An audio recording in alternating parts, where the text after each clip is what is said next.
এখানে পাবনার একটি কয়েদি এসে পেট্রোলের ড্রাম ফুটো করে দেয়। আরে স্যারের দেওয়া খবর একদম সত্যি। মালিক, সারা দেশ জুড়ে পেট্রোলের সংকট পড়ে গেছে, কিছু একটা করেন। আরে পেট্রোলের জন্য দেশের কি হলো তাতে আমার কি? কেন মালিক, দাম আমি আরো বাড়িয়ে দেবো। স্যার, খবর একদম সত্যি, সব ড্রামে পেট্রোল ভর্তি। তুমি সব ড্রাম চেক করে বলো। আরে মালিক, দাম বাড়িয়ে দেন, আপনার গোডাউন ভরা পেট্রোল রয়েছে। এই হারাম করে আসতে বল, এটা পাবলিক প্লেস, চল গোডাউনে। ঠিক আছে স্যার, আমি কনফার্ম করছি। তাড়াতাড়ি কনফার্ম করে বলো, সব ড্রামে পেট্রোল মজুদ থাকলে রেট দিব। ওই হারামখোরদের কাছে পেট্রোল পেলে একদম খবর আছে। এদিকে কয়েদি পেট্রোল চেক করতে লাগে, তখনই আমি তো পেট্রোলের রেট আরো বাড়িয়ে দেবো। এই মজুদ করা পেট্রোল এখান থেকে আর পাম্পে নিব না। কে রে এই সময়? হ্যালো মালিক, পুরা পাবনা শহরে পেট্রোল সংকট, অনেক ভিড়, মানুষ চিল্লাচ্ছে পেট্রোল দে পেট্রোল দে, তাড়াতাড়ি কিছু করেন। আবে আবে তুই বল, পেট্রোল নাই, বন্ধ কর সব মেশিন। আরে পেট্রোলের রেট 1000-এর উপর নিব। ঠিক আছে বুঝলাম মালিক, এর মাস্টার মাইন্ড আপনি। এই পেট্রোল তো রাতারাতি লাখে যাবে। কিরে বল না, বাকি ড্রামে পেট্রোল আছে কিনা?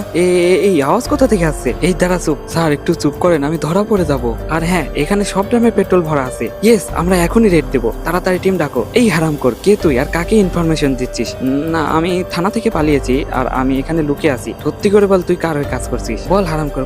আরে স্যার, পুলিশের ভয়ে লুকাইছি, আমাকে ছেড়ে দেন, না হলে পুলিশ এখানেই চলে আসবে। তখনই তাদের টিম চলে আসে। স্যার আমি ধরেছি, একে নিয়ে যান এই অপরাধীকে। অপরাধী ও নয়, অপরাধী তুই। হারামখোর, পেট্রোল মজুদ করে দেশে সংকট করছিস, তুই জেলে চল।